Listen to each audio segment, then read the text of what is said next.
and welcome to Telling the Tale. It's the podcast in which I, Mitchell Farley Wolf, am going to talk to you about Telltale video games. But it's not just me talking to you.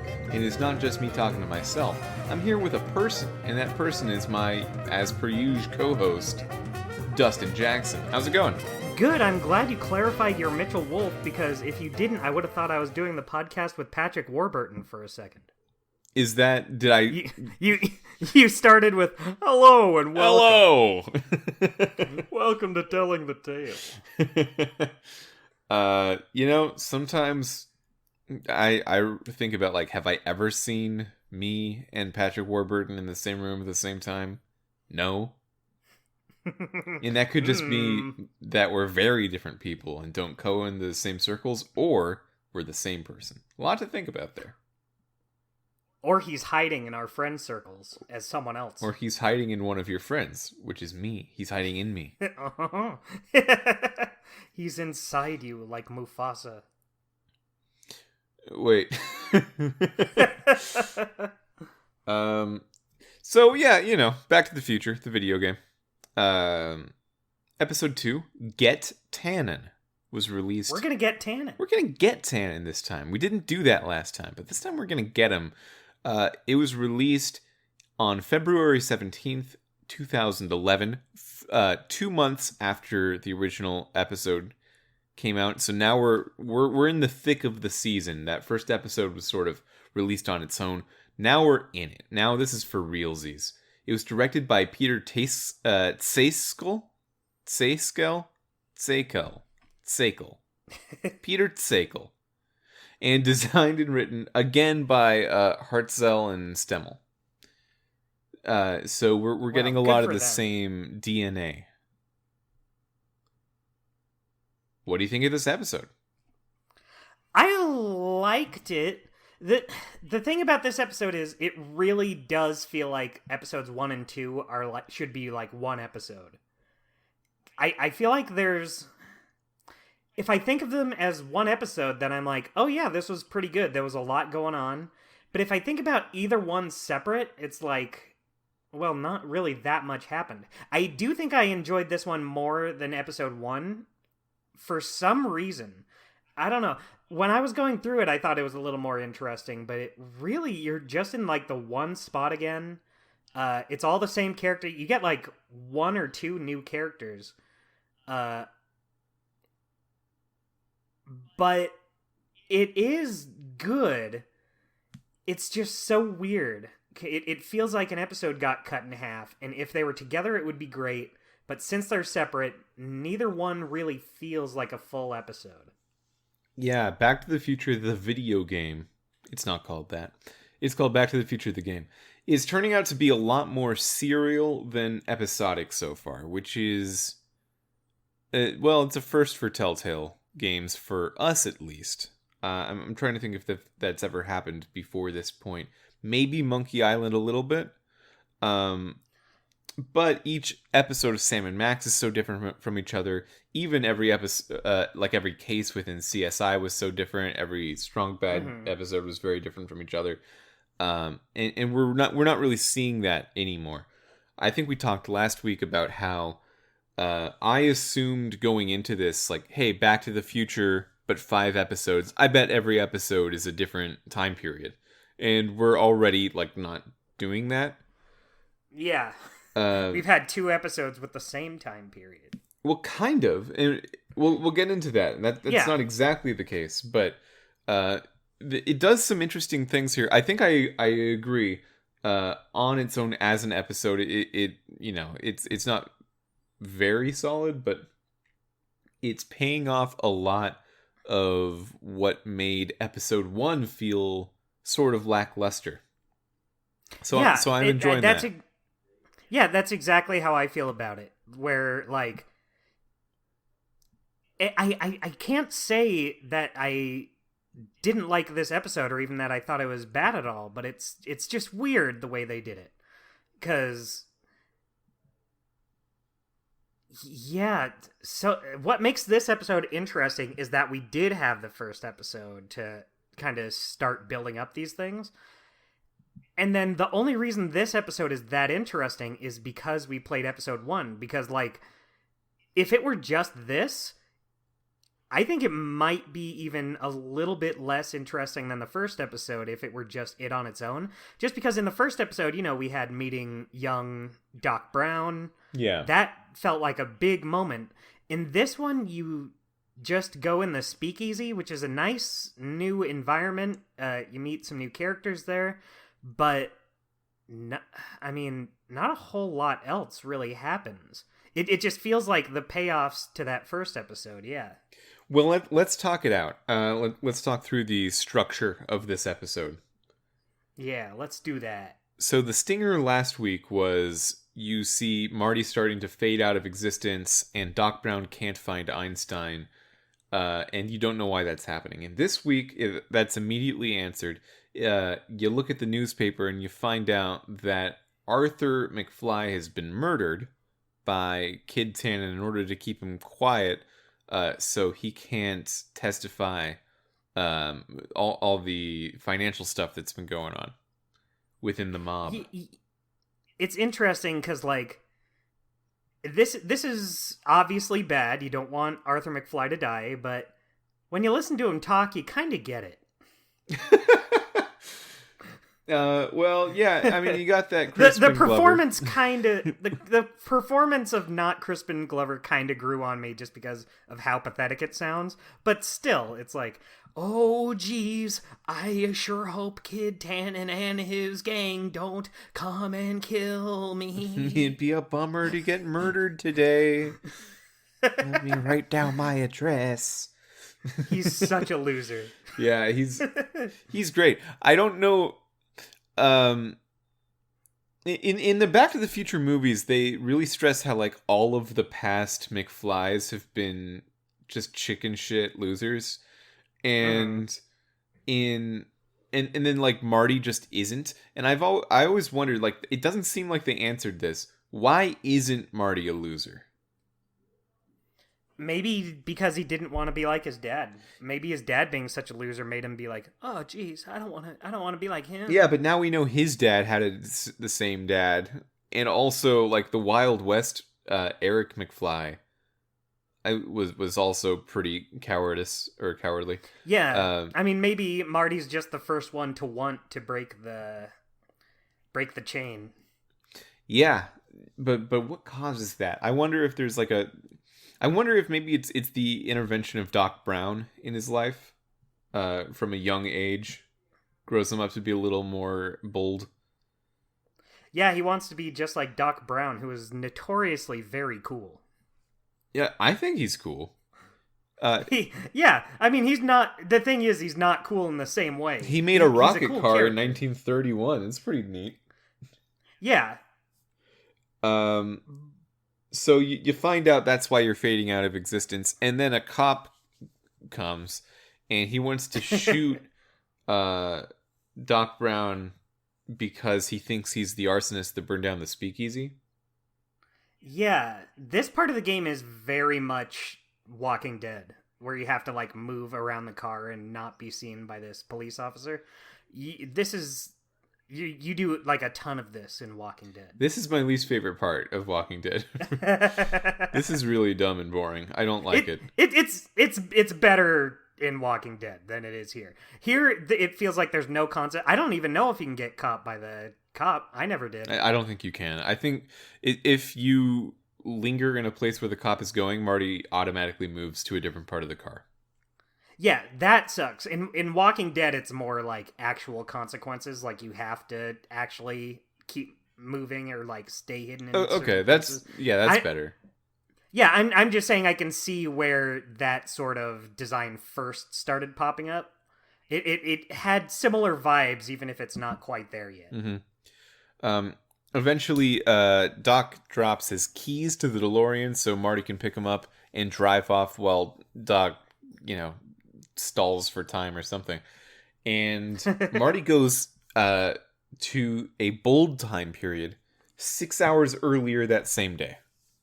Ooh, I guess we are mixing things up. Which just leads back to where we were in episode 1. And you run into yourself and young Emmett Brown again. They're just talking about I think they're talking about the rocket drill. Mm-hmm. And you're trying to find Arthur McFly because he's about to be murdered. So you need... That's a good reason to want to save him. You need to sneak past your 6 hour past self. And, I had a question about this. Yes. So, past Marty, when you encounter Marty from your past, but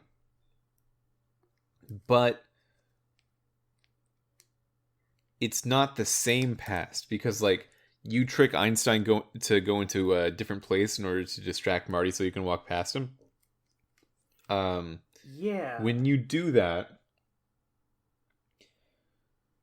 Marty does different stuff than he did the first time, which makes sense. Like, we've seen that in Back to the Future before. That's how Back to the Future rules work. Does that Marty have a soul? No is the answer. Okay. I didn't think so. Does his body own a pilot? Because you're thinking about, like, okay, well, this Marty is clearly doing new things, but it's not the thing Marty did, and it will be erased from existence in just a second because that's not how it went. Yeah, unless it just overwrites it. Now it's like, okay, well, now that is how it went. Yeah, if I was a strong believer in the idea of a soul, I'd have questions. Being only a visitor in the realm of spirituality, I only have pseudo questions and pose them to you to see if you can get anything out of them. But I'm happy moving on. Well, I'm so glad. That's quite a question, and I don't know if I can handle such a heavy question. Heavy. You find Arthur McFly, and he immediately gets kidnapped and brought into the speakeasy, where you solve a puzzle just to, like, knock out all of the mob guards to get Arthur out of there. My game glitched at this part. Oh, what happened? And I was almost royally screwed. I'm sorry. I'm so sorry. You know the part where you press the panic button and then you press it again, and it makes the bottle of alcohol fall off the shelf that you use to beat over the guy's head. Okay. So, my first time doing this, I was kind of figuring it out, but I was thinking about it. I was doing it kind of slow. So, I had the alcohol bottle and I was like, oh, okay, I break it over his head and it'll knock him out. Got it. But I didn't do it in time, and so he found the panic button, flicked it again, and put it back to normal. But then another bottle of alcohol fell on the floor, and I guess you're not supposed to have another bottle of alcohol on the floor, because as soon as that happened, Marty would not do or interact with anything. Oh, no. What'd you do? I reset. The whole game? No, I had saved like a little bit beforehand. Nice. Luckily, that's some good CSI training. Yeah, I've learned my lesson. But boy, I was so confused because, like, obviously there's no reason for it to not let you still do the thing you wanted to do. But anytime I clicked on anything after that, except for like one or two things, like, it would allow me to click on the bottle of ink on the table. Mm-hmm.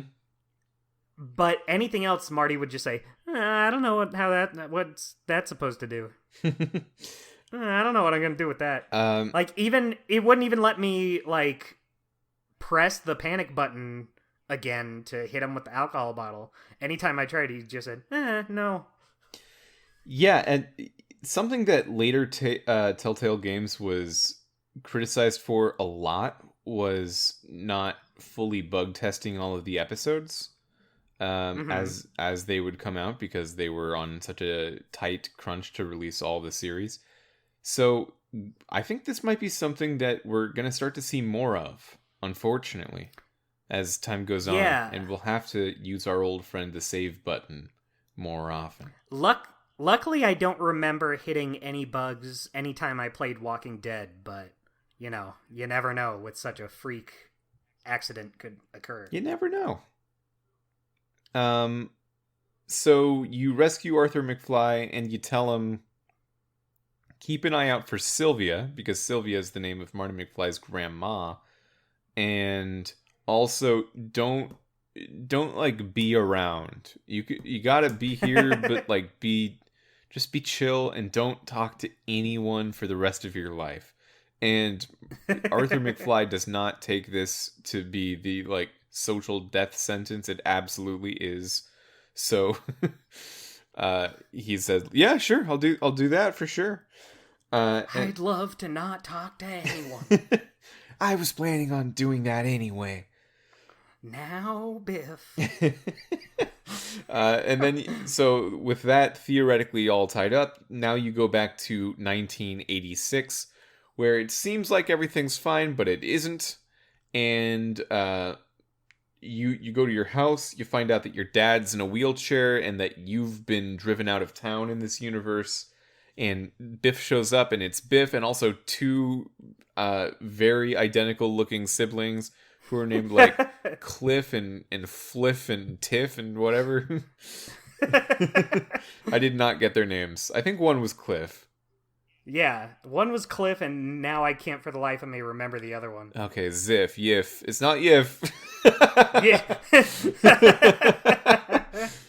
It was probably Yiff. It's probably Yiff. The otaku of the family. Perfect. So the Tannen crime family never went away. That's you messed up the future somehow when you did that, meddling around in 1931. Yeah, Kid Tannen was never sent to the slammer. Kid Tannen, for some reason, never got arrested, and the Tannens became the 5th most powerful crime family in California, according to themselves. Not to be confused with the Valentes, the 3rd most powerful or dangerous. It's the most dangerous crime family in California. Ooh, I like how modest they are. They say that according to them, they are the 5th most powerful. They don't shoot for number 1. They say, "No, we can sit comfortably at 5th." Yeah, because if they said they're the most powerful, I'd be like, "Do you know how big California is? Probably not." Yeah, and look at Biff. Like, these guys can mess you up, but they wouldn't mess you up like as bad as other people. Yeah, they brought a baseball bat to a moving out of the way fight, so. Yeah, they were outclassed by Marty's ability to sort of not get hit when he wants to. His ability to stand in front of a bug zapper. Yeah, so you get out of the way there, and then Doc picks you up, and you go back in the time to the day when Kid Tannen should have been arrested and wasn't. Now, Arthur McFly is still alive, so that's good. But good job. Yeah, so you're not going to fade out of existence anymore. But it turns out stuff's not cool because there's 2 aspects here that needed to be fixed in order for Kid Tannen to be arrested. One is that Kid Tannen's girlfriend, Trixie Trotter, which is a wonderful name. She's like a singer, like a speakeasy singer, like a singer. She's one of those singing types. Yeah, she's supposed to hork up some dirt on Kid Tannen's financials that will eventually get him arrested. What a sentence you just said. She's meant to hork up some dirt. Yeah, and the person that arrests him is supposed to be Officer Parker, who is your girlfriend Jennifer's grandpa. Jennifer has not been seen in this game. I don't even know if she's in it. But yeah, she hasn't been seen so far.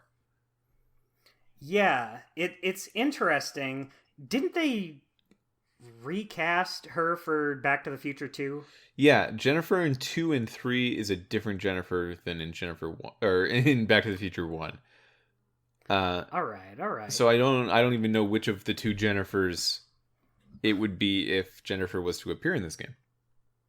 Yeah, which one's canon? Probably the later one. I would assume that Same. they want to make whatever happened later. Consistency. Yeah. I'll tell you though, you can watch that trilogy and constantly forget she exists. Yeah, definitely. Like I just rewatched the first one, and boy, when he comes back to the future, back to the 80s, and sees her again, I'm like, oh yeah, she existed. Yeah. The thing is, like, she's probably a really, really big and constant part of Marty's life, but all of these adventures take place when he's off doing his own thing, so you just don't see her as part of it. Exactly. She's just not a part of time shenanigans. Yeah, she's just not a big time shenanigan participant. Yeah, she's more of a now person. Yeah. She's more of an actual time. She's living in the moment. Not in past moments. So you go back to 1931 and you end up 2 months later, which is the day Katana gets arrested. So Trixie doesn't give up the information on Katana. That's a problem. The other one is that the officer, Parker, who's supposed to arrest Kid Tannen, does not do this because he became just the drunkest guy in the world, because it turns out that he was the police officer that you sort of did all those shenanigans around at the beginning of the episode, and right. driving 2 time-traveling cars in front of him and just sneaking around the car circular-wise. It upset him too much, and then his mind broke. He could not handle it. I can't be going around cars. To be fair, I think I also would not handle that well. Yeah, I would not like going around a car multiple times. It's not... Oh, no, it doesn't. It's not that part. It's the DeLorean's part where 2 time-traveling things happen right in front of him. That's a bummer. Oh, I can see how that might mess up someone too. Yeah, it'll get you. Yeah, 2 cars. He says they look like they came straight out of Buck Rogers. So I think this 4th act, the 2 months later in 1931, this is probably the meat and potatoes of the episode. Yeah. You get to hang out in the speakeasy while it's operating as a speakeasy. You get to hang out at the town square at nighttime, which, well, that part's not special. I guess the speakeasy's more of the special thing. You watch Trixie Trotter sing a couple songs. You can have a great moment where if you just go in the alcove. Did you do this? When you go in the alcove of the speakeasy, you can just walk by and the guy there says, "Are you hitting on my woman?" And you can be like, "What? No, I." Yes, I did do this. And he tries to punch you, and he misses your face again because he brought a fist to a getting out of the way fight.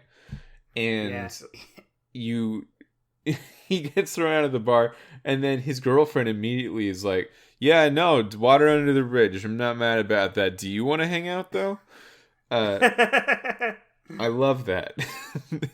Yeah, she really did not care about this guy. Especially because it doesn't come up again in the episode.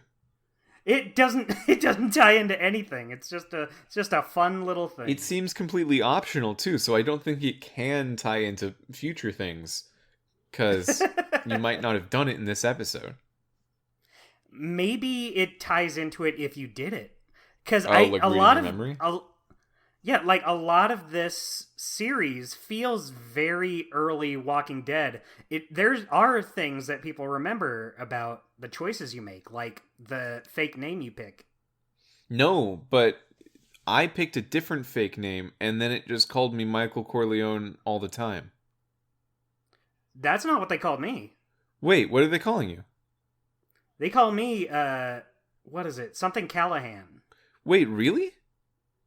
Yeah. But I didn't pick Michael Corleone. And they're just they keep calling me Corleone. I don't know what to tell you, Mitch. You take it up with them. You gotta let these things go, I guess. The thing, it's a fake name anyway. What does it matter what they call you? Yeah, I thought I picked... But they call me the name I picked. Is it gaslighting me into making me think I picked Corleone? Because I'm pretty sure I didn't.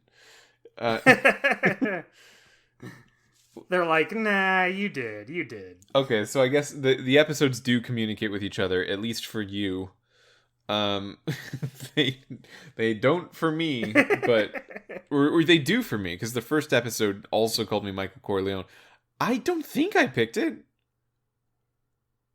Yeah, it's gaslighting me. I'm pretty sure I didn't pick it, but who knows? Man, I'm sorry. I'm sorry this game has it out for you, Mitch. It seems to, yeah. So you go through some pretty standardish adventure game puzzles of getting Trixie and Officer Parker more in the mood to do the things they gotta do. One item of which involves putting Arthur McFly in the right place to talk to Trixie. Because Trixie needs to talk to Arthur in order to, make some stuff happen. She won't tell you, but she will tell Arthur. He's sure on the up and up.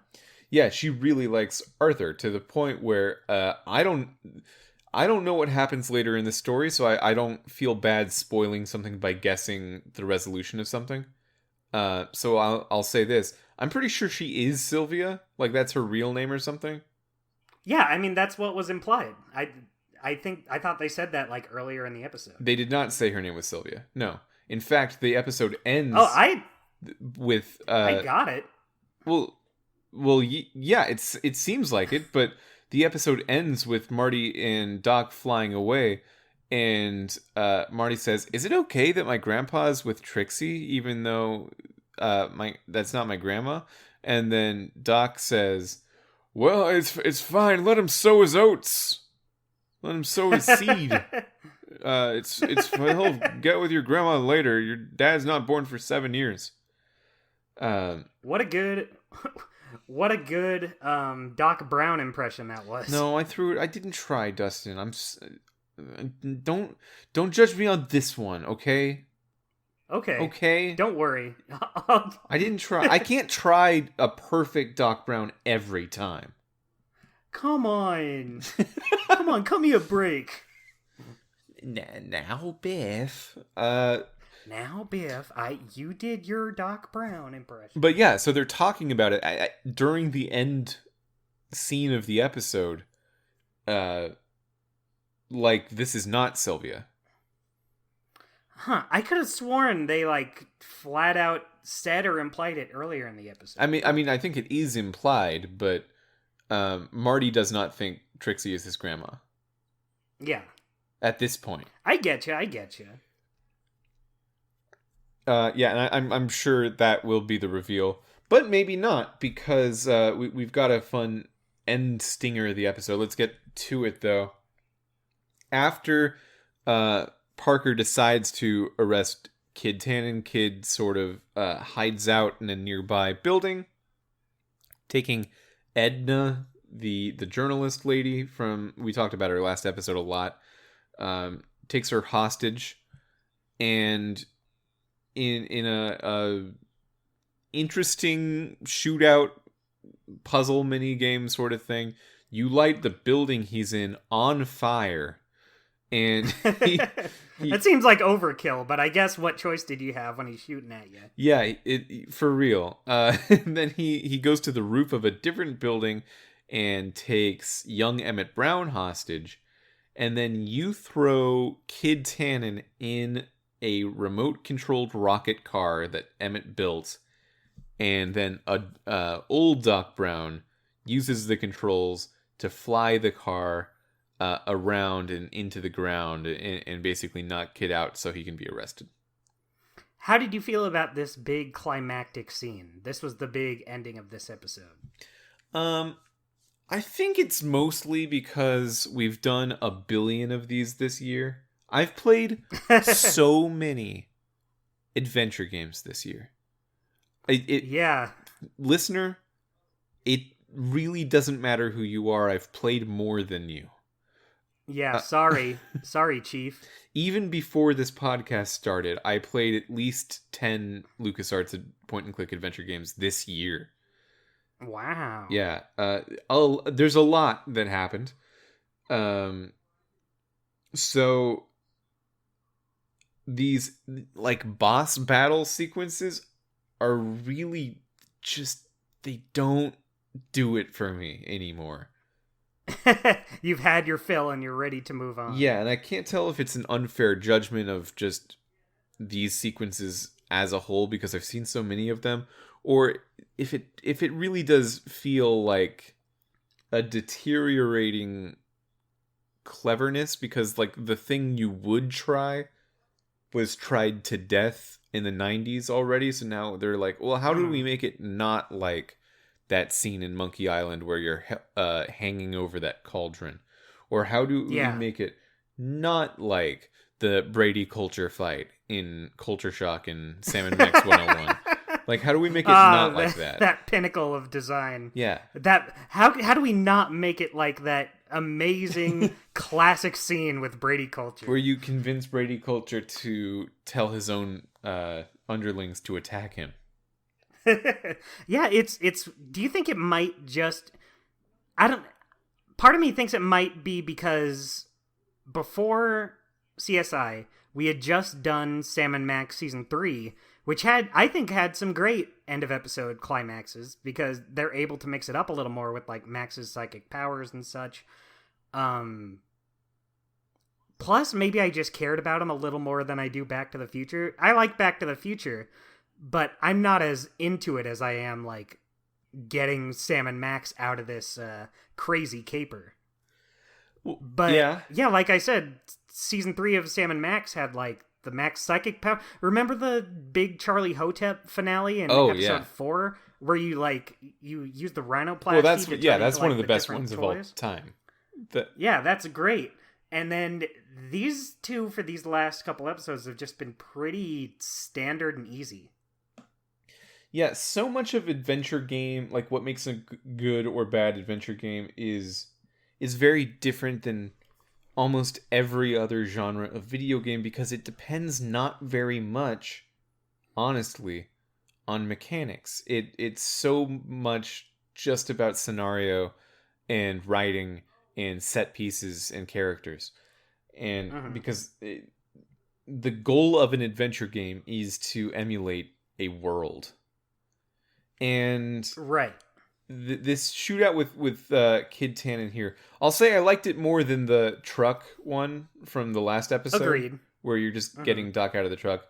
Yeah, this at least felt like a climax with like a quote unquote boss. Yeah, you're going up against. Right. That also ties into feeling like the episode just feels like a 2-part split in half because that just feels more like just like an exciting scene rather than a big climax to a story. Yeah. Are you experiencing the same sort of ending fatigue I am, or is that just me? It didn't bother me, but I do it's just very it's not like they were ever trying to hide what these were, but it just feels a lot more overt, I guess. Like, you get there and you're like, okay, well, here I am at the end. This is the big final puzzle part that we've done a million times. I was actually sort of surprised that of when I got to the end, because this episode feels quite short.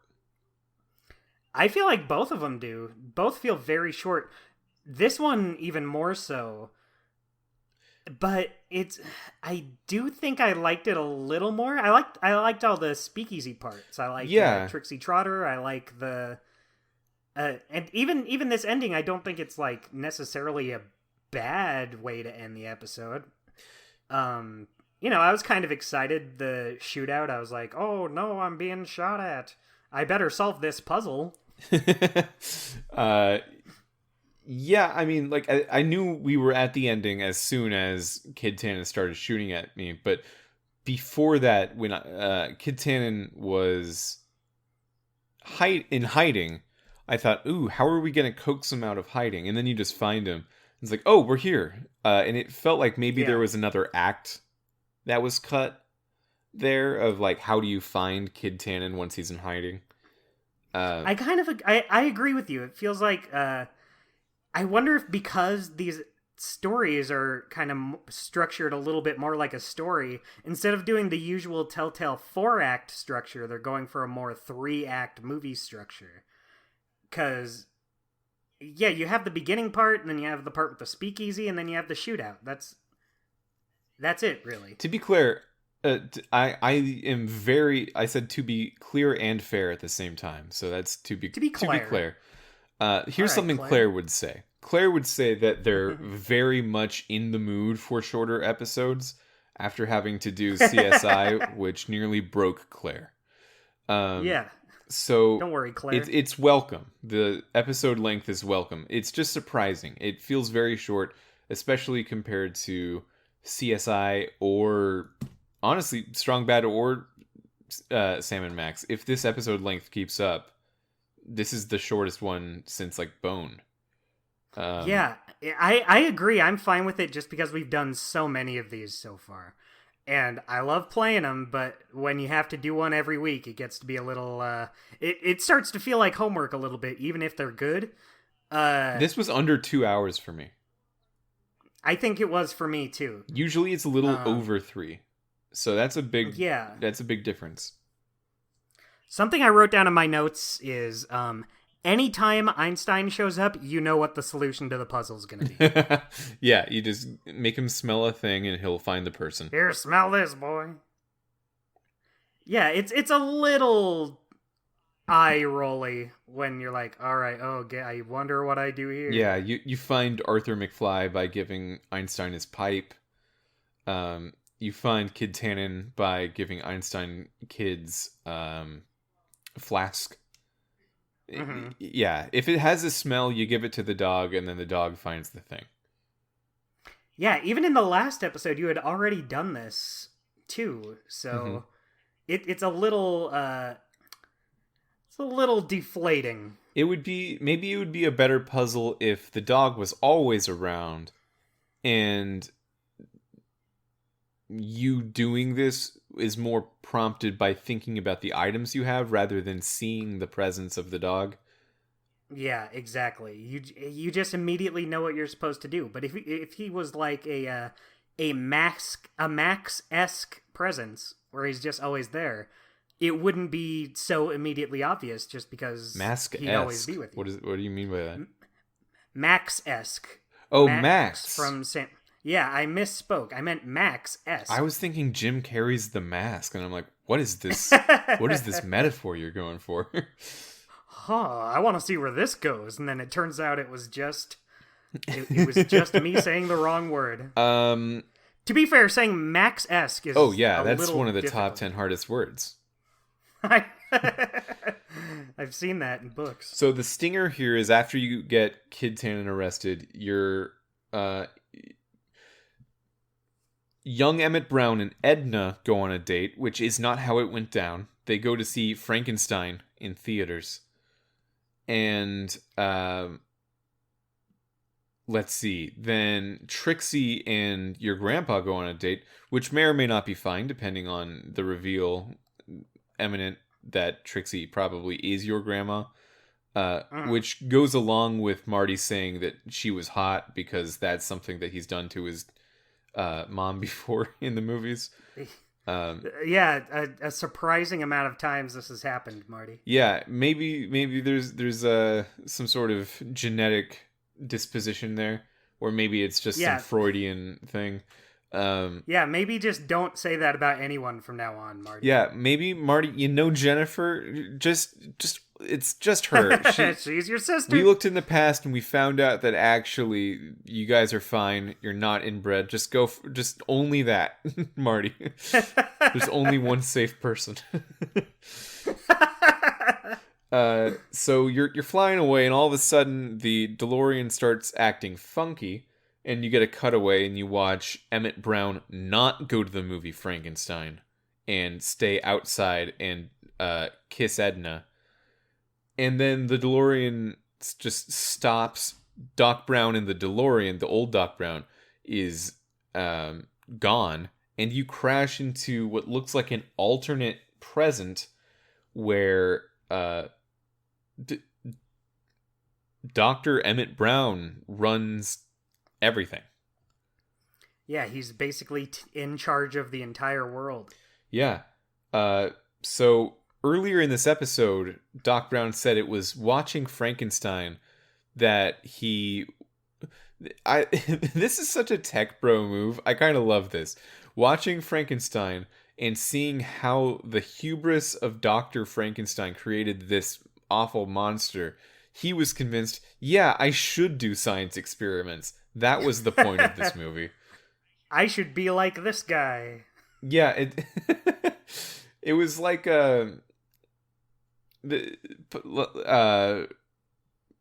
conservative congressperson Paul Ryan liking Rise Against the Machine, and then Rise Against the Machine came on Twitter and they were like, do you know what machine we're talking about? That's kind of the vibe of Doc Brown getting way into Frankenstein and then thinking like, wow, that Dr. Frankenstein's a cool guy. He's a good role model. It's interesting that in that case, not seeing it is what puts him in charge of the world late in this alternate present. Yeah. So not seeing Frankenstein seems to have, well, he's much more powerful. So in that way, I guess you could say this might be good for him, but it doesn't seem good for others. Yeah. I wonder if seeing Frankenstein made him kind of keep his own hubris and ego in check, and not seeing it let it go out of control, turning him into this what I assume is a not very good ruler of the world. Well, so I have a hypothesis about why this happened. I don't know yet. I hope I'm not spoiling anything if I'm right, and I hope I'm not embarrassing if I'm wrong. But here's my thought. Edna is such a stickler for like neo-puritanical morals. Like you can never drink with her, you can never smoke, you can never even have a dog, you can never be rude in any kind of way. And you see her in her old age in 1986, where she's basically just yelling at everyone on the street for doing something that she thinks is a hoodlum-like activity. So Doc Brown's technology in the hands of Edna, now that they're dating and they weren't dating before, maybe he's using all of his technology instead of using it to further like mankind's pool of knowledge and do stuff like time travel. He's just using it for surveillance and making it a police state for Edna. Yeah, I could see that. I'm actually very interested in seeing this next episode. I was a little lukewarm going into this one since it seemed like it was just going to be the same time period. It feels like this next one's going to get into some crazy stuff. Yeah, it really is. The next episode is called Citizen Brown, and I think that it's attempting to be Citizen Kane, but I don't really know what the connection to Citizen Kane is. I don't know why that's like the title they're going for. It seems more like 1984. Yeah. It's very interesting taking a beloved character like Doc Brown and seemingly turning him into the villain for the next episode. I think that'll make for a very interesting twist. Yeah, it's also interesting that it seems like the 1931 arc is sort of wrapped up. Kid Tannen's now arrested. Arthur's not going to die. You met young Emmett, and I guess the Emmett stuff does filter into what we're gonna see, but I'm having a hard time imagining how that other stuff we've seen so far in 1931 isn't just gonna be eschewed and put to the side as the season Yeah, goes on. it's really weird because we were talking about how this one seems a little bit more serialized than other games, but really, I wonder if like that's gonna be like that's another reason why it feels like these are two halves of one episode, is because it feels like this part is done, It feels that way. then that yeah, it feels like this would in any other series just be one episode, and then the next episode would be Citizen Brown. Yeah, maybe it's not though. I don't know. It's hard to Yeah, say. we'll see. Yeah, I will say I really like how this episode paid off the first episode, because I was honestly a little disappointed by the first episode. Yeah, yeah, same. And seeing like my favorite part of the first movie, and I think part of what makes that first movie just a stone cold classic movie, is seeing all of the stuff in 1985. Just all the little details, like seeing the poster of the guy who's running for mayor, Mayor Goldie, and then the Save the Clock Tower Foundation, and the name of the mall, even the Twin Pines Mall, and just like all of it is done in about 15 minutes before Marty goes back in time, and it all pays off. Yeah. It's such a economic storytelling thing. Like that conversation with Marty's parents, you get the enchantment under the sea dance. You get the fact that Marty's grandpa hit George with the car, and that's how they met. You get just all of it just fills in really, really quickly. Mm-hmm. And now we know who Marty's grandpa is. Oh yeah, but a different Marty grandpa.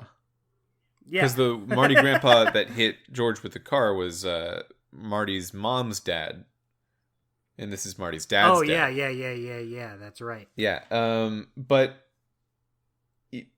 like the first episode of this game, just because it's more compact, an episode that is supposed to last as long as a movie, but a video game is going to have less story than a movie of the same length. Right. So this episode sort of letting the first episode be that intro to the first movie, where it's like planting all these different seeds, and now this is the thing where it pays off. Sort of lets it do that Back to the Future kind of thing, where the first episode on its own couldn't do it. It was just setting up 1931 as an interesting time. And I think that's really interesting. I think that's a cool way to do it. It makes this time period feel more important, because up till this point, it kind of felt a little similar to why I didn't gel with Back to the Future Part 3 as much as 1 or 2, which is just the Wild West does not seem important to this story. Yeah. 2015 in the future in episode 2 did, and that's why I think it was it was interesting because of the special effects, but also it was just an interesting thing to do. Speaking of episode 2 of Back to the Future, or part 2 of the movies, I definitely got more vibes from that in this episode, like where you have the two Martys, the one Marty trying not to interact with the other Marty. That is something I liked about Back to the Future Part 2, was going back to the 50s when the first movie was happening, and having like two Martys, two Docs, etc. It really reminded me of Part 2. Yeah, I think the whole point of Back to the Future, and why there isn't a resolution in the whole series until finally the very end of 3. There's like no solid ending of a movie where everything's just fine. The point they're trying to make is that time travel is a really bad idea, and it can do a powerful thing if you need it to, but you will inevitably mess something up more than you want to. I mean, so of course even that in the happens first here. movie, even in the first movie when, Marty's life is a lot better, his dad isn't a loser, that's still like a massive, his whole life is different. Yeah. Well, it turns out, we were talking before, I don't know if we were talking on the podcast about Crispin Glover, but we were talking about Crispin Glover and how he doesn't like Back to the Future because he doesn't like the ending. He thinks that it equates happiness and general goodness with how much money you have. And he didn't like that, like, oh, this is just how we're ending the movie. Like, it's better because you had more money. I can see that. It never bothered me, but I can see why someone wouldn't like that ending. Well, that's why he didn't want to work with the movies anymore, and he's not in episode or part 2. Except that the movie studio made it look like he is in part 2, but it's a different actor with makeup to look like him, and that's why he sued them, and he won. Wow! And him winning makes a lot of people more skittish to do what Disney did with Tarkin in the movie Rogue One, where they just... What did they do? I haven't seen Rogue One. They computered him. Tarkin's actor's been dead for a long time. But they computered the actor into the movie just as he is, or as he was in the 70s. And made it look exactly like him. I mean, now the movie's about 5 years old, so the seams are starting to become more visible, and we're used to better CGI. But for the time when Rogue One came out, it really did look exactly like him. Except like his head's too big. I noticed that even at the time. It's just like, oh, they computered him like at a different scale as everyone else. Yeah, it's like the size of a car, if I remember. Yeah, so you did see the movie. It's weird that no one else brought that up. Yeah. So with the time travel-y, time not shenanigans going on, I like that stuff a lot. I think that's cool. Yeah. There's a lot of like rogue notes I have here. Do you want to just get into some like rapid fire lightning round session? Yeah. I got some notes as well, so we can just go through. Yeah, we'll take turns, one at a time. I'll start. Yeah. Here's the first one. We find out that Marty can ask Doc why the Tannens are shitty. Like just all of the Tannens. Why are they all so shitty?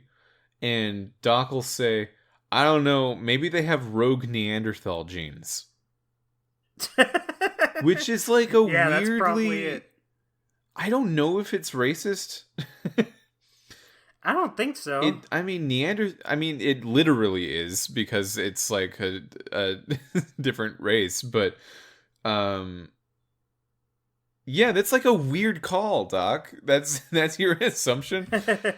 Rogue Neanderthal genes. That's just why the Tannens are the worst. Yeah, the phrase rogue Neanderthal genes is what really... what a weird thing to say. Yeah. Yeah, Doc's like, okay, look, I'm a scientist, but I'm going to put that all in a box and say some dumb shit for a second. Maybe it's rogue Neanderthal genes. Okay, yeah, that... Marty says, yeah, probably. That's something I thought was interesting. Okay, your turn? What you got? What's a note?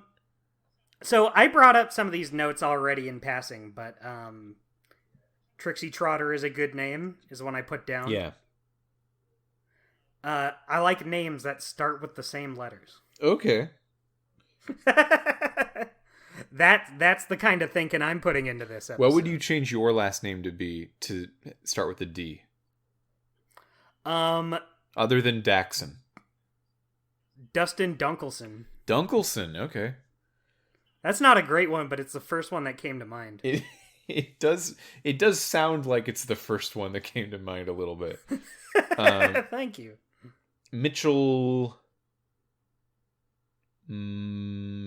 Marley. Mitchell Marley? All right.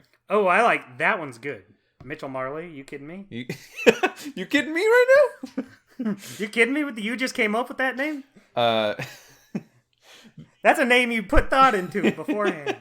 No, I didn't. Well, my middle name, my real middle name is Farley, so I think maybe there's a little bit of that sticking around. Oh, I like how you had to explain it. Well, the listener may not know my middle name. Yeah, I get that. I'm glad the audience knows, but it's just funny to say, well, it's because my middle name is Marley, so I just kind of changed it up a little bit. Yeah, I just did what the kids call a little word switch 'em ups. That's a little thought for you. Where was the DeLorean during all this? It turns out that Doc hid the DeLorean in the DeSoto parking lot. Yeah, we know all about DeSoto's. Yeah. In addition to being sort of a similarly depreciated car brand, it is what Sam and Max drive. Yeah, I like that. That made me smile. I was like, I pointed at the screen and said, I know what that is. I know what you did, Telltale. Speaking of You another referenced other games. another possible other Telltale game reference, I'm not sure. If you ask Zane or Zaid, is it Zaid? I think it's Zane. Zane, the cartoonist drawing cartoons of everyone Kid Tannen's killed. You ask him, who are you drawing right now? And he'll say Boris Karloff, which seems like a reference to Boris from Telltale Texas Hold'em. A little bit. What? Wait. Boris Karloff? Yeah. Boris Karloff is the guy who played Frankenstein, isn't it? Wait, what? Boris Karloff is the guy who played Frankenstein. Oh, then it wasn't the reference to the thing I thought it was, but it was a reference. Yeah. So Kid Tannen killed the actor who played Frankenstein? That doesn't make sense, Frankenstein. Why did he do that? That doesn't make sense. He was in other movies afterwards. Huh. Why would they put that in? Maybe they were just planning on it and didn't get around. Maybe that was going to be their next kill but then Kid Tannen got put away. Wait, the actor the actor in the original 1930s Frankenstein is named Boris Karloff? Yes. He played the monster? Yes. Okay. Wait, are you saying Boris Karloff or Karloff? What's the right one? Karloff. Right, yeah, that's what it is. Yeah, Boris Karloff is Mr. Frankenstein himself. Okay. I'm glad you knew that, because I would have said I did say some dumb stuff, but we caught it. I know a thing or two sometimes. Yeah, any other notes you got? Yes. Getting in the crate, giving me CSI flashbacks. Yeah. As soon as you had to get in that crate, I was like, oh no, not again. Yeah, I wonder if they just had the guy curled up in a crate pose that they could slap on a skeleton, and they could just crumple Marty up and stuff him in there. It's like, I know how crates are. I know how guys in crates are. This is about how they are. I got some guy in crate experience. Well, speaking of CSI flashbacks, when you're looking around for Arthur McFly at a certain point, after Kid Tannen scares him off, Arthur had a nosebleed and dropped some blood on the ground, and it made it look like Arthur was dead, but it's just a nosebleed. And the way the splatter was on the ground that gave me CSI vibes. I think he means spatter. I thought about it. I might mean spatter, but I'm pretty sure I don't, because it's like large globules. And didn't we find out that's the difference? Spatter is small. Yeah, spatter's like a spray. But I'm just so used to it now. But I saw the blood on the ground, and even for like a couple seconds, I was fully convinced I would need to collect a sample. Your heart jumped up into your throat. Yeah, and I'm like, I'm gonna get it wrong. I don't have time to go through 16 different tools. Yeah, I need to use my tweezers on my swab and use the tweezers to swab, and like, this is gonna be terrible. Thanks, Back to the Future. I have some more. Yeah, go for it. All of Trixie's songs are fun. I like that I totally they agree. put in the effort to have her sing all these different songs. But I wish they had Doing the Wiggly. I do wish they had Doing the Wiggly. even the way that you thumb through the sheet music to pick a different song Exactly. is Yeah, that's reminiscent all I could think of the baddest of the bands thumbing through the albums to pick a different song for Bubs. Yeah, that brought a little smile to my face. I was like, that reminded me of other game. Yeah, it's Telltale really likes their They're thumbing. well, do you think at this point before Walking Dead they're anxious to innovate because they're realizing, wow, we've done so many of these and we keep having to do like the same kinds of stuff? I could see that. By this point, they had done so many. Even because, like, we were saying how the Devil's Playhouse Yeah. was so, like, it had so many new things to do, different ways to interact with puzzles, with, like, the psychic powers and stuff. And then you go back to Back to the Future, where it really feels kind of like a step back from that. It just kind of feels like your typical adventure game stuff so far. And I'm having fun with it still, but yeah, it just feels so like normal, just like plain adventure gamey type puzzles. Yeah. So like you can feel some ideas from Walking Dead fitting in there, but as far as the puzzles are concerned, it does feel like a step back. I was having a conversation with a video game design friend of mine who was making the argument that the PlayStation 4 Spider-Man game does a lot of really interesting stuff and is very good, but it probably could have innovated the open world video game genre even further, but shouldn't have done it because if you're a fan of Spider-Man, you might not necessarily be a fan of video games. So to push that too far and do too many new things might just be bad for the audience because it's a licensed game. And I think maybe we might be seeing the same sort of thing here, where you could push this further and make this a really interesting adventure game, like we saw through the Devil's Playhouse, or we will see whenever we cover Monkey Island. I remember Monkey Island doing some pretty cool stuff, but this needs to be Back to the Future 4. So maybe that's why you don't do that. I get that. I kind of agree. I can definitely see that. It's kind of like I think I've made this analogy before a long time ago for something, but it's kind of like how with Legend of Zelda on the Nintendo 64, you have Ocarina of Time and you have Majora's Mask. Majora's Mask is the one people remember for being really weird and really shaking things up and doing different things, but you kind of had to get Ocarina of Time out there first, just get kind of a more standard Zelda out there. I wonder if they ever were to do like a season 2 of Back to the Future, they would push it farther, since they're like, okay, we got the standard one out first, we've hooked people, now we can start to innovate with it. Well, it definitely seems like that's what they did with Sam and Max. Yeah, exactly. Seasons 1 and 2, as much as I like them, they are just your typical adventure game games. Yeah. And then Season 3 comes along and they're like, all right, well, now we can just go wild with it. Mm-hmm. And so, even Sam and Max, because Sam and Max are... I mean, like, yes, it's an adaptation of a thing that has a like cartoon and a comic and other stuff. I think most people still know it as an adventure game.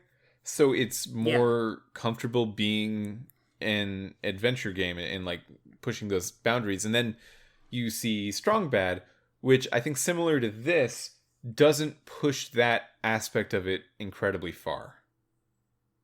Yeah, like it did some cool different things. Like we talk about how Strong Baddie of the Free was pretty interesting, especially compared to where we were at in our Telltale games. Mm-hmm.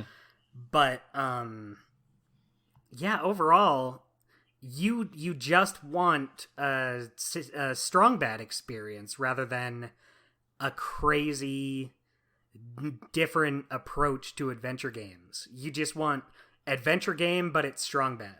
Yeah. So I could definitely see that for Back to the Future as well. You want to keep it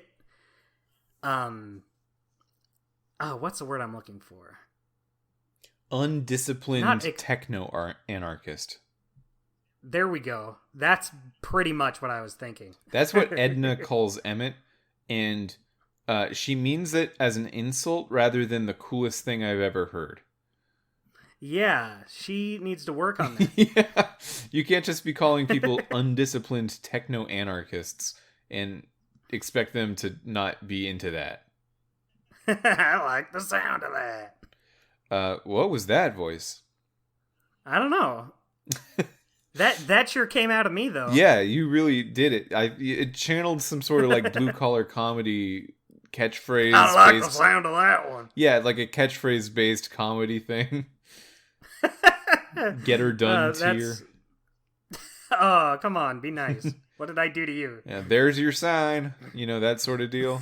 Oh my god. He was apparently performing here in Idaho recently. I saw a sign advertising him, and I was like, Bill Engvall, who is he again? And then it hit me like a ton of bricks. You saw a sign?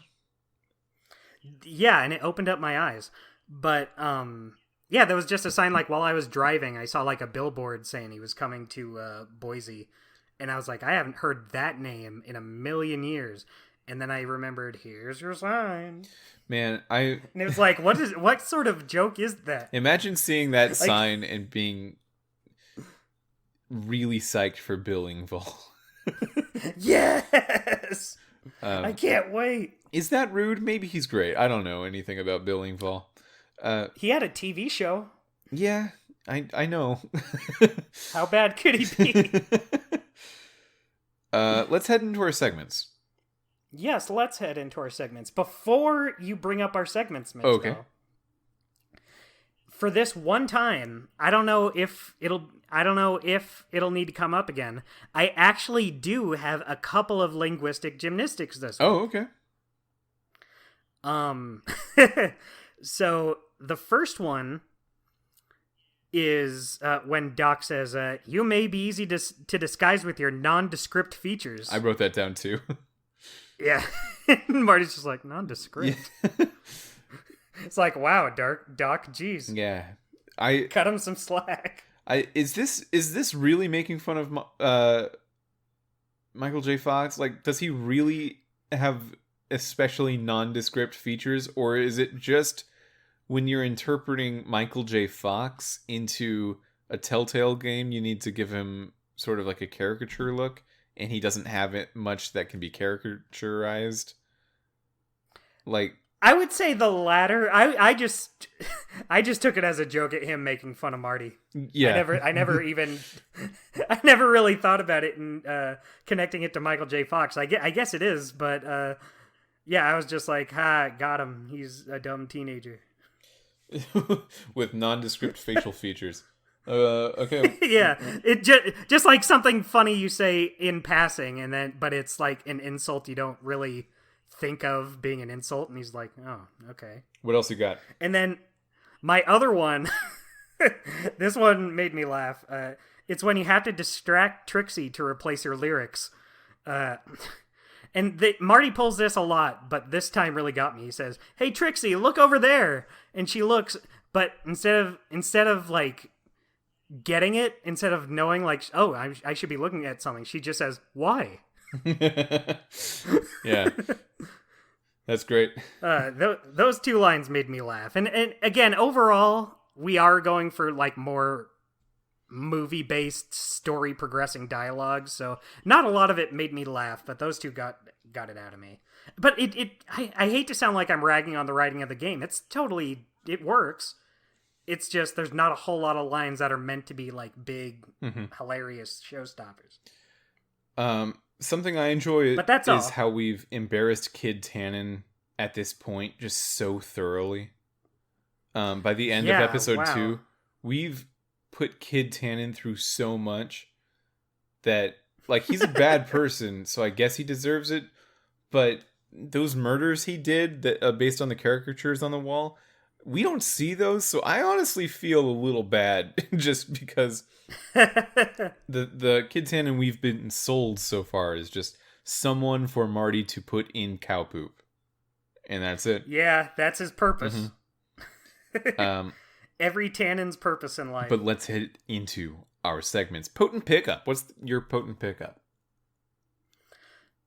So this is a weird one. Nothing really in this episode stood out to me, but one thing I did like is the caricature of yourself that you can get that doesn't get used for anything. I love that one. Yeah, it's not used in any puzzles. It's just an optional little thing you get. And I like it because whatever artist was behind these did a good job. I like all these drawings. Yeah, it's really good. I enjoy that. Mine is also the caricatures. I just said caricatures, but yeah, I guess I do prefer the one of yourself to the one you do of your dad. Yeah, that one's good too. While we're on the subject of inventory items, one other note I had that I forgot to bring up is, so you know the photo of your dad? Mm-hmm.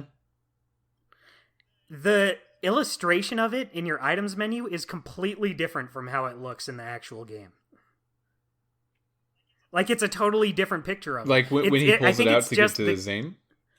Yeah, whenever he shows him the picture, it's not the same picture at all. It's like the character model in a picture, and then he's just kind of looking at the camera. He's not like really doing anything. And then in the illustration, isn't he like he's like sitting at a desk with like his arms on the desk or something, smiling? What do you mean? It's just his face. In the illustration? Yeah. Oh, I thought I thought it. Well, no, it still looks totally different than the one actually in the game. Well, maybe this is a difference in versions that we're playing. Maybe. That's totally possible. Because the picture that I have is just his face, like from like the collarbone up. Oh my god, I think we do have different pictures. I'll get a picture of how mine looks after this. Okay, yeah, great. I want to see that because interesting. That is not reminiscent of my experience. What a fun. I'm glad I brought it up. Yeah, if we didn't talk about it, there's a chance no one would have ever talked about it. That's very true. It's almost like we're in different parallel timelines. Ooh. What's your golden moment, Dustin? My golden moment is the part at the speakeasy with like Trixie's songs. I just thought like that was all great. The fact that they made so many songs for... I don't know if these are original songs or... Like, one of them is not an original song.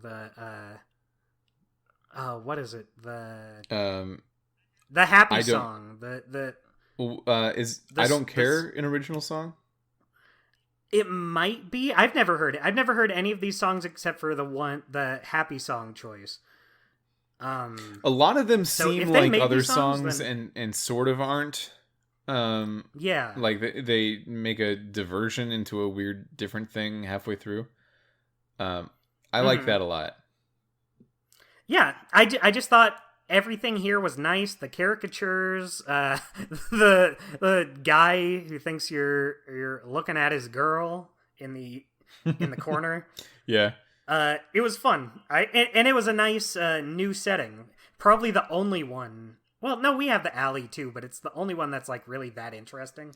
I like how in the context of these songs, Trixie's like 85% a good singer, but they like she is a good singer, but they throw in some stuff every now and then that's just like, oh, that was a choice for you to sing like that. Yeah, and I like that a lot because her voice actor is someone we've heard multiple times in this podcast so far. Who is it? It's Melissa Hutchison, who voiced Girl Stinky. Oh. She will be voicing Clementine when we get to her. And what's her name from Puzzle Agent? The wife. Oh, Glory? With the dead husband? Glory, yeah. Yeah. Yeah, she's all over the place. Interesting that she keeps popping up. And now she gets to sing as Trixie Trotter. A dream. Maybe someday we can all reach those heights. We will all sing as Trixie Trotter. My golden moment is also in the speakeasy, but I'm going a little more specific. It's the optional hitting on Eunice thing. I just like that Marty McFly does that. Yeah, it's just there to add a little flavor. It doesn't tie into the story at all, but it's fun. Yeah, and Eunice, I think her exact words when he says, "Oh, I'm sorry, I got your boyfriend kicked out." Eunice, exact words says, "It's water under the bridge. Why don't you come here and keep his seat warm?" Eunice, you've gotten over him so fast. What a turn. He's also a teenager, but that can be forgiven because he has the mustache. Right. So if you have a I mustache don't in a blame her speakeasy in the 30s, you're basically in your 30s. Yeah. It's time exactly. to drink. That's a good choice. I like that our golden moments were similar but different. Dustin, who's your weekly guy? It's got to be Trixie Trotter, right? There's no one else really new in this episode. But, her voice actress does a great performance as her. She has a very striking design, too, compared to everyone else, with the dress and the colors and the hair. And, she does a good job singing. So, I think she steals this episode pretty easily. I think I agree with you. Although, I did have two close runners-up. Ooh, do tell. One was Parker, the police guy. Just seeing how far into his own drunken hole you made him by driving the DeLoreans past him and traveling through time in front of him and just leaving him there to think about what happened. You really messed him up. You messed him up so bad, and I think that's really funny. And the other one is Eunice. I just think I couldn't honestly put her as my weekly guy, but she's close. Just with her one line. She had one line, she knocked it out of the park. Yeah, she knocked it straight out of the park. It was completely optional. You don't even need to talk to Eunice, but it's great. But yeah, I agree. Trixie's pretty good. Trixie's a good character. Do you have an unweekly guy? Unweekly guy. I feel like I do. I'm getting I'm getting mad and madder at Edna these days. I don't think she was actually that bad this episode. Yeah, I thought she was fine. Yeah, but I'm just frustrated with her whole thing. People like this are not my favorite.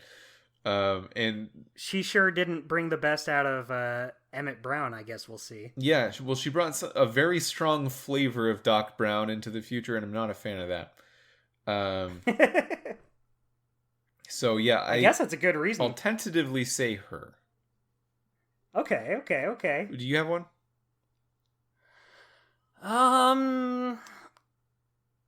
Also, she doesn't like Einstein. Einstein's great. That's true. She's wrong. Yeah, she's wrong about that. How do you not like a dog? Yeah, shut up, Edna. That's going to be the new catchphrase of the podcast. I don't know. We'll workshop it off camera. Yeah, we'll see if there's any notes that the producers have. But you don't have a weekly We're kind of feeling it out. I don't think so. I guess just the nondescript gangster mafia guys in Kid Tannen's crew who didn't really bring that much to the episode. They're just kind of as generic of mooks you can get. Yeah, I do like Cue Ball. I like that one that does the drawings. Okay, so Cue Ball, that's Zane. I like Cue Ball because he does the piano. That's true. And also Cue Ball in the last episode had a lot of good conversation points about soup. Yeah.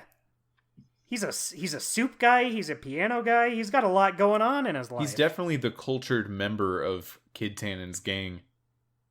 I like that. Well, I guess I don't have an unweekly guy then. Because you reminded me that these other two are pretty good. Well, I there like is the drawings. matches. I like the... Matches is the other. Oh, yeah. Did he die? Um.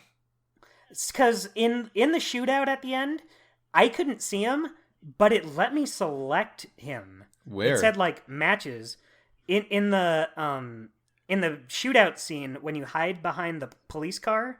If you look to the left, if you highlight like all the different items, it'll let you select something. It says matches, but I don't see him anywhere. And Marty just goes like, "Huh, sweet." Huh. I didn't catch that. I didn't think he died. It was very weird. Huh. Sweet. Yeah. Huh. Well, the thing is, I don't know if he died because it didn't show him at all, but it let me select what I assume was matches. To give him an arc, let's assume he died. Until proven wrong. All right, well then, he's my unweekly guy for dying. You get one chance to survive, and if you don't, you're out. You blew it. You blew it, Matches. You could have been nice. You could have been a favorite. But now you're on the unweekly guy. You had a great name. That's a good start. You couldn't follow up. You just couldn't follow up. At first, I thought it was... Because you know how you have to light the trail of alcohol to blow up the building? At first, I thought it was like literally some matches that you use to light the trail.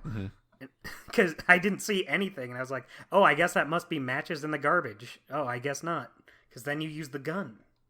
Yeah. I really don't know what that's about. Weird stuff in this episode. The bug I got, that... I liked it, but there's some paranormal activity. So, Dustin, I think that's our show. That sounds like a pretty good show to me. I think we can wrap it up there. So, the next episode of Back to the Future, the game, is episode 3, Citizen Brown, where we're going to be uncovering what's actually happening in this alternate universe in which Doc Brown has become more omnipresent than ever. I'm excited to see what that's about. So please do subscribe to the show so you get a notification when that episode comes out. And you can even leave a little review and a rating on the show. And if you tell me... And I'll read it in whatever voice you want. Yeah, Dustin will read it in any voice. And that usually means strong sad. Yeah. I really liked Back to the Future episode 2. Yeah, see, he'll do that for any review that you leave on our on our little podcast thingy. So please do that. It would help out the show, and please recommend the show to anyone else if our ramblings are to your taste. And until next time, we'll see ya. Wait, Dustin, where can people find you? Oh. You almost let it slip again. Yeah. People can... It's fine. I'll do it every time. What, I'll do it every time. I think it's fine if you don't say it because we've said it a million billion times. But, since you've brought it up, the cool people out there can find me on Twitter and Instagram at Amazing DJ Dustin. Where can they find you, Mitchell Marley? Whoa. That isn't my name. They can find me on they can find me on Twitter at TheWolfFM. That's at TtT033. And until next time, see ya. Goodbye.